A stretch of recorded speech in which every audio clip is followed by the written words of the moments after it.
2023. I am so excited to be back in the saddle, so to speak. It feels like I have been away for like 3 months. It's been a couple of weeks. So I'm super excited to be here. And what I want you to think about is, are you a midlife woman who is super tired of setting resolutions and then finding that they don't come to fruition? Are you so frustrated by this sort of hamster wheel vibe you've got going that you know you want to do something huge in your life? You've already done really spectacular things. And how come you're in this weird space of not quite knowing what's next? If that's you, then lean in. Today, we're going to talk about having a vision for 2023. And quickly, I'm just going to drop in and tell you just a little bit about who I am and what I'm here to do. So my name is Jen. I'm the founder and owner of Laughing Lotus Wellness. I am a transformational midlife purpose coach. And what I do is work with really brilliant midlife women who have had all the success, done all the things. They've actually been in a really great place in their lives, but they've kind of hit a spot in the road where they were like, why am I here? What am I doing? Is there more than this? Because I feel like there should be more than this to my life. Like I've checked the boxes and for some reason I still feel kind of like something's missing. And I help them figure out what that is. So we kind of work together to uncover the layers of being in midlife, all the things that can kind of come in and affect us, empty nesting, all that stuff.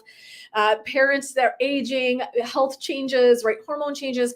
We go in and we work together to really get clear about where you've been and where you want to go and how you're going to get there. So really what I do is vision work with women from start to finish, which is really fun. And so that's a little bit about me, and how I really do that is a combination of all of my coaching modalities that I use, which are healing nature kind of modalities, but then also a long-standing history of working in the clinical field of psychology as a clinical social worker. So I have a really deep foundation of doing private therapy and things like that. So that's kind of what I'm built in, how I'm working in my coaching. And I invite you to check that out if that feels like something that would resonate for you. But today, we're going to talk about vision in 2023. And so I want to lean into this idea about that when you want to reinvest in yourself, time and energy in some way to reconfigure where you're showing up, this is a really brilliant time, right? But I also think it's fraught with the whole New Year's mumbo jumbo. You hear about resolutions.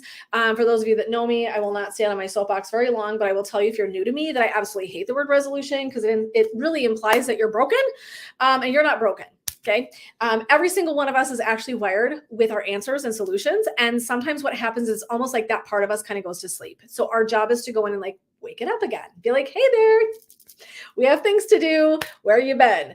Time to wake up from your long-standing nap, right? So sometimes it's just about reharnessing the stuff that we know internally because intuitively you actually know exactly what you need to do. Spoiler alert. So instead of doing traditional old resolutions, which I hate, I've done things like call it a reset, a revision, vision, however it lands for you, praise be, namaste. So we're going to talk about some things this just today, and you can listen throughout the month for how to do vision in midlife. And if that applies and you're interested, you can go and listen to the blogs and things like that. It all kind of connects. There's a string between the content. So feel free to go in and grab that if you want to take a listen. So you're in midlife, your vision's different. So one of the things that we want to talk and think about is, I want you to imagine for a minute, give yourself permission to just kind of float back in time. When you are 20, you are envisioning adulthood.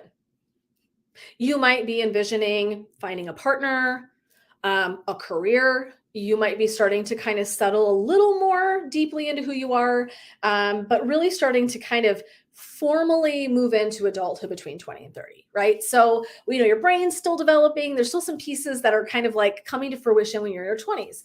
So your drive is for maybe some of those adult style things. And it isn't that you don't have a purpose, and it isn't that you don't even know what it is. It's that you start with one thing, right? And you land sometimes in another. So in your 30s, when you're starting to sink and settle, and you might or might not be having a family, you probably are settling into some sense of your career. You're definitely settling in a sense of who you are. So there's this beautiful piece, and it's very industrious. So I want you to think like, for me, when I think of your 30s, it's very industrious. We're getting homes. We're starting to really root and sink and settle. We're starting to kind of do those really adult living things with a little more stability and like sense of self, if that makes sense. I feel like in your 20s, you're still kind of working your shit out. So by 40, and I think 40 is glorious. I had a really hard time turning 40, by the way. So I think it's really great that I'm sitting before you now. And I'm like, 40 is awesome. Because I did not feel 40 was awesome when I turned 40. But I will tell you, when I turned 40, was really where I actually think everything kind of broke loose for me, where I really started to have this insight and awareness that even though I was really successful in my business, even though I loved doing psychotherapy and I loved treating my clients, I was really, really miserable. Like I hated going to work every single day. And the only things that saved me were my clients. So I went in this space of what I loved about 40 was feeling more confident in myself and more like eyes on the prize. Like, okay, this is who I am. This is what I'm made of. I stopped giving a shit so much about the stuff. Like if someone didn't like me or if they didn't think that, what I was doing made sense to them, or if I didn't fit who they were, I could kind of care less. I started finally leaning into like, you do you, I'll do me, namaste, right? So very, very kind of different mindset. And so I really started to feel more comfortable in my own skin. That makes sense. I feel like 40 was this like, okay, I was industrious. I was very busy. I'm still pretty busy, right? I'm still really creating, starting to have this sense. If you'd said to me years ago, what is your purpose? If you would have said to me, I would have said to help people, which is fine. That's fine. And like, that's where many of us start. We kind of have a blanket kind of, maybe kind of a big bite-sized sandwich, if you will, right? I just all of a sudden had this vision of the great outdoors and the gigantic, I think it's a steak that they bring him. What does he eat? Anyway, someone will know that. Someone out there. That's a midlife question for you all.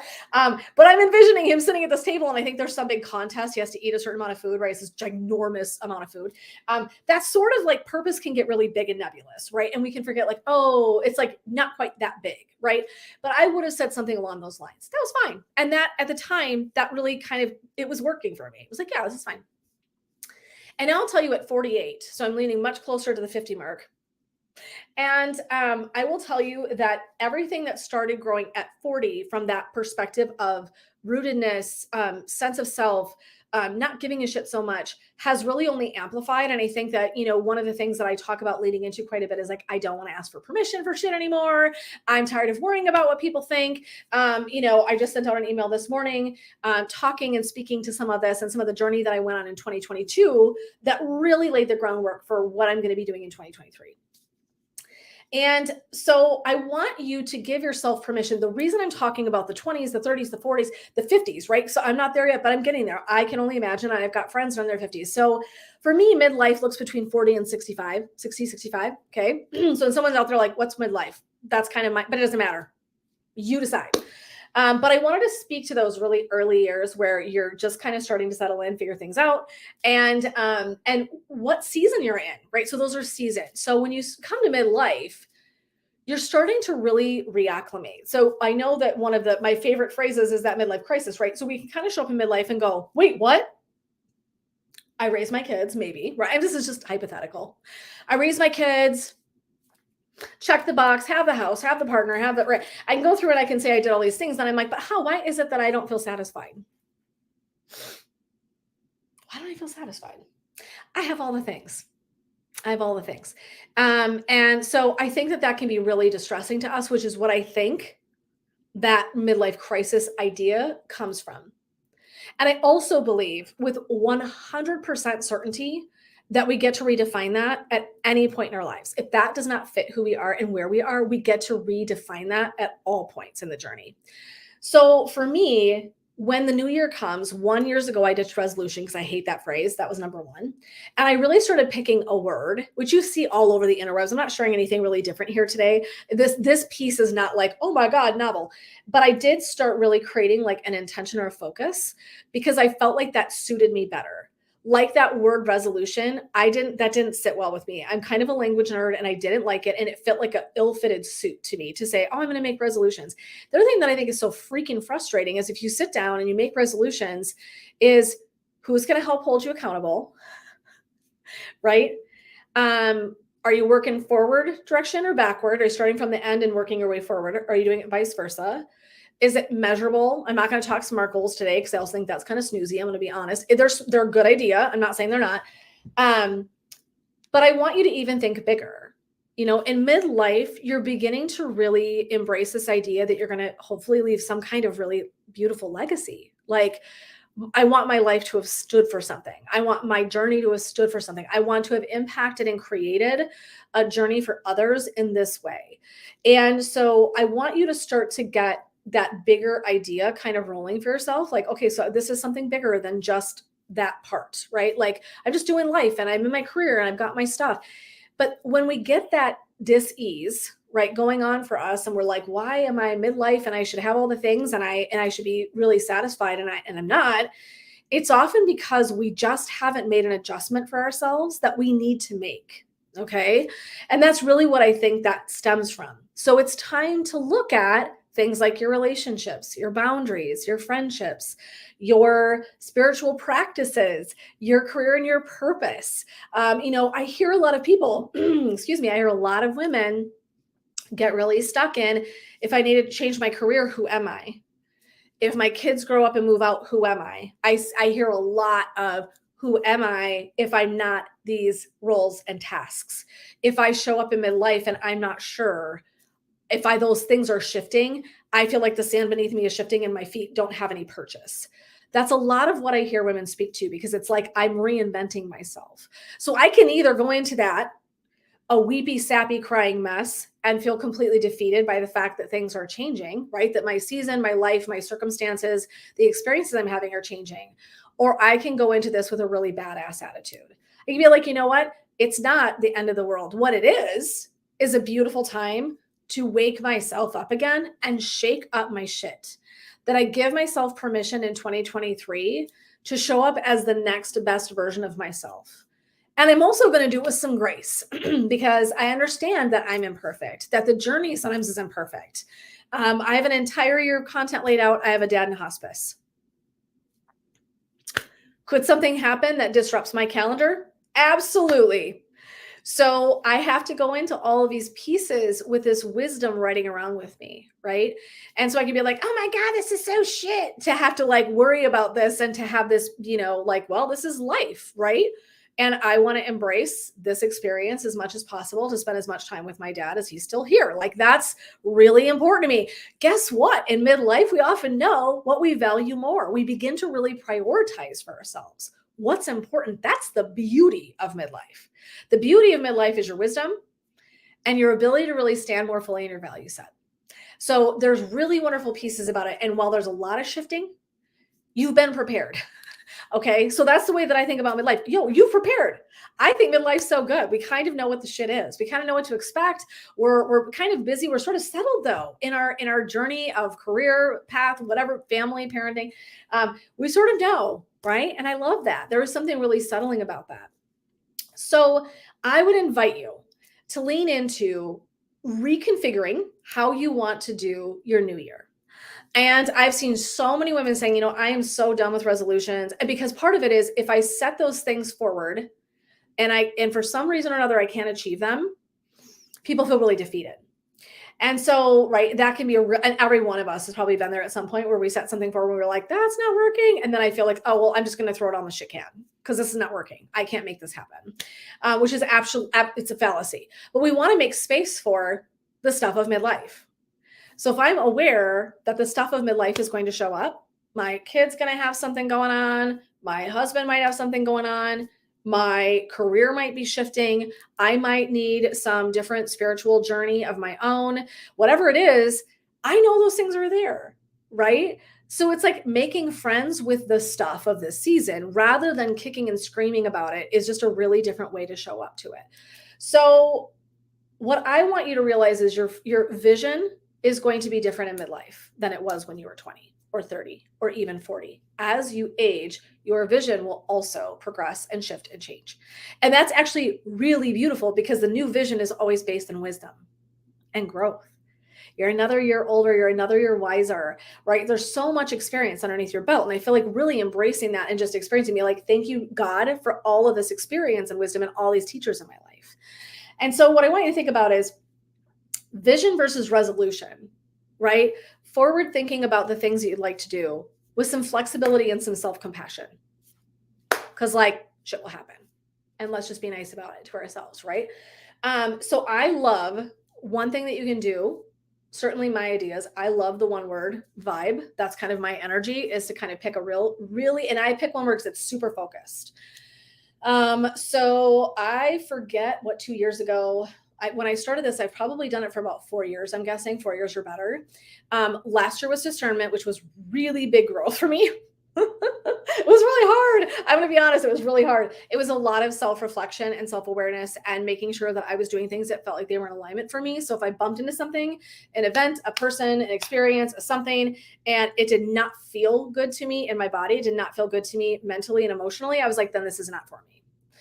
And that was really hard because it meant being really uncomfortable and have to have uncomfortable conversations and make big changes and things like that. So it was hard. It was like sometimes like, I'm actually not going to be at this event, or I'm going to pass on that experience. Thank you. Like, so it was tough, right? It was tough. But it was really worth it. And so landing now in this month, so I spent a lot of time in December reflection and trying to kind of like tuck all of this year away. 2022, what did I learn? Where was I? What did I grow in? And then where am I going to go? Like, what do I want to do with this? And so my word for 2023 is power. And today in my email to my subscribers, I sent out like, why was this my word? So I had some really profound experience this year where I actually really kind of reconnected with my internal power, that divine feminine, which we will not get into at length today. But that was really important to me. It was like, again, like I woke up a part of myself that I forgot I didn't even know I was missing. And when I found it, I was like, oh, we're not going backwards. So we're going to hang on to that. So what I have worked on is using discernment in 2022, and I'm really moving into standing in my power. What does that mean? So short and sweet would be, it's really standing in my voice. It's not minimizing, it's not shrinking myself. It's continuing to hold discernment. So when something doesn't fit or it doesn't make sense, then I lovingly and gently like send that like out in the world, like namaste. Thank you for your teaching. Thank you for your time, and see you on the flip side. Right. So that's kind of one of the pieces that is definitely going to stay with me. But I think that power is really about power and kindness. Power in voice, power in authenticity, power in showing up in who you really are in a raw and beautiful way. Because I think that we need more of that in midlife. I think that in talking with some friends and talking about some of the things that we are going through, whether it's hormone change, aging parents, things like that. It always amazes me how many people, when you start talking and open up a little bit, are like, oh my God, I've been there. I'm going through this, or I lost a parent the same way, or I remember launching my kids and I remember how painful that was. So we're all having this journey, and it's like kind of no one's talking about it. We're like, why are we not bringing awareness to this? Why are we not having more frank, honest, raw, real conversation? Because I believe that that is where the most profound growth and change happens for all of us. And if I don't have to do it alone, you don't have to do it alone. That's magic, right? That's the money. The money is actually doing this with support, with help, much like your vision. So when you create something that you want to be working in, it can be a word or it could be an intention, focus, or a phrase. I love mantra. So someone might say, I'm going to stand in my power in 2023. Right? That could be really short, sweet, simple, something. And I kind of like to keep them simple, tucked in, because I really like the power of words. And I think that one word ideas really just like got super great juice.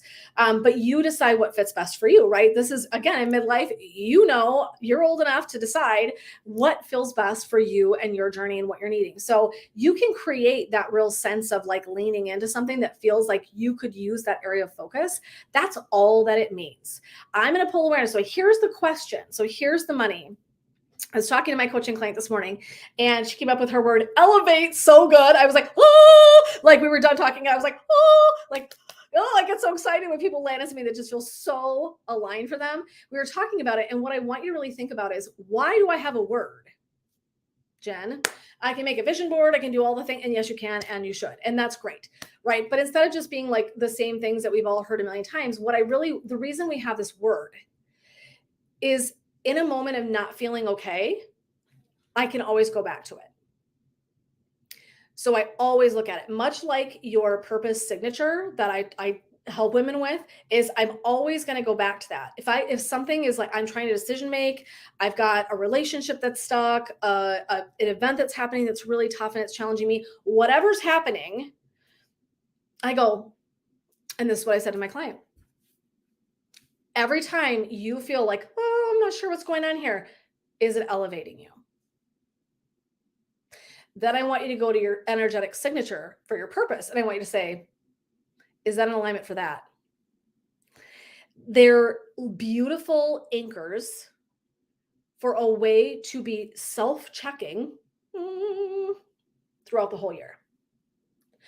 And the benefit, the beauty of sharing it in community is that other people can hold space for you. Today, I was on a call with one of my business besties. We were talking about an event coming up and just tucking some things in. And I said something to her about, I'm just there, if I'm speaking and if I'm doing this, and I was talking it out with her, and I'm like, she's like, that's you're standing in your power this year.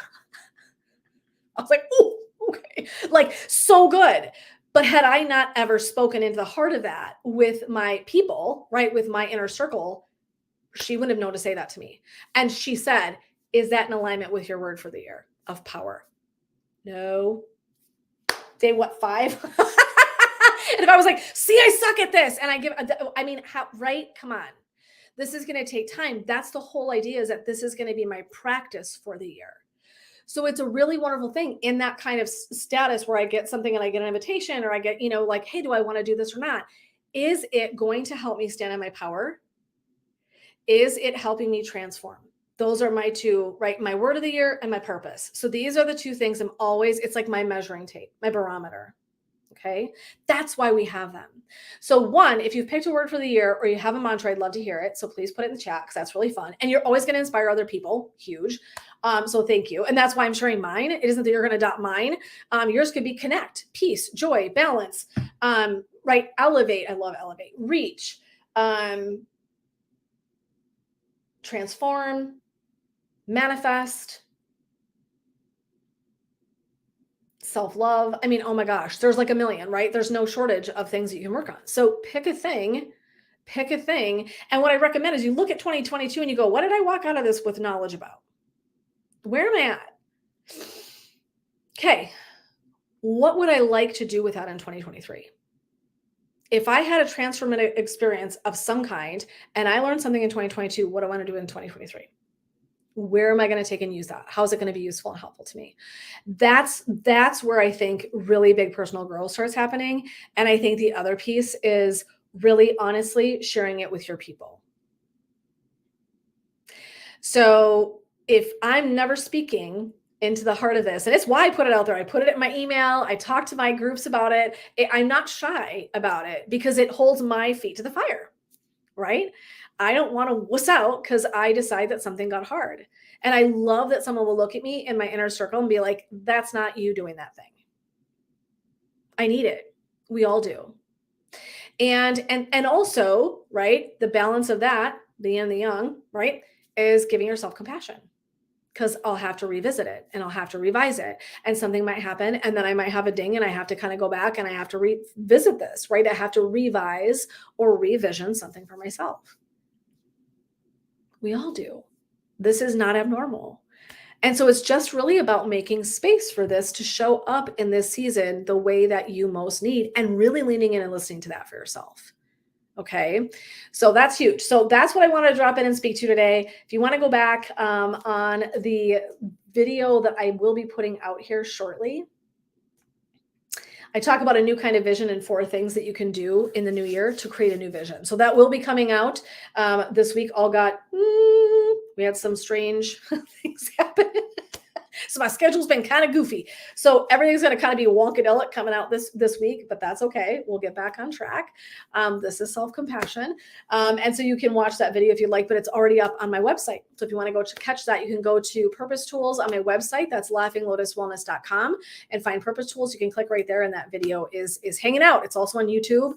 So they are totally accessible if you would like to grab them there. I will try to upload them to my other socials when I have time. So that's coming. But I wanted to start us with this idea about why in midlife, like what? Yeah, because you're not the same person, right? If every 7 years our cells completely regenerate, we're like actually like a whole new person on the inside of ourselves. Why would my same purpose, goals, intentions, resolutions, the things that I want, why would those also not be shifting and changing with me? They should, because you're growing and changing. So my purpose is distinctly different at 48 than it was at 35, for sure. Much clearer, much more rooted, and much more coming from a space of kind of fully leaded, right? Versus the more timid, right? Those are pieces that I had to work on. And we all do. We have pieces that we're working in. It's a whole nother conversation. But I wanted to leave you with that in case that's helpful to get you moving into this next set of content and this new year, to really just kind of charge you up, like get you excited to revamp and revise where you've been and where you want to go, and give yourself full permission to step into that space. So again, if you'd like more tools like this, please feel free to go check out my website, laughinglotuswellness.com. Purpose tools, there's stuff everywhere there. You can go and check those out, and feel free to do so at your leisure. Please drop in your one word or intention for 2023. It's been really fun to see what people are going to do and they're going to like be working in, because then we can hold space for each other, which is really awesome. So I'd love to hear that from you. But otherwise, we will plan to be back here same time and same space next Thursday at noon. We will look forward to continuing our conversation and our work in vision. Please do feel free also always to add questions or things that you'd like to know about that journey. That is something that I love to do is circle back. I often do that with coaching clients or my membership or my groups or my people that are following me when they have questions in other spaces. I often will incorporate them directly into the content so that people are getting their answers and solutions that way. So please feel free anytime to reach out and ask questions, because I love that. So this is Jen signing off, supporting you to revolutionize your experience in midlife. And I hope that 2023 is going to be an absolutely magical time for you. And just make sure that you are being super clear about where you're going, so that that is very focused and a beautiful anchor that you can consistently be checking back in with for yourself to make sure that that feels in full alignment. So until next time, my loves, take care, and hoping that you are living your midlife on your terms. Take care, everybody.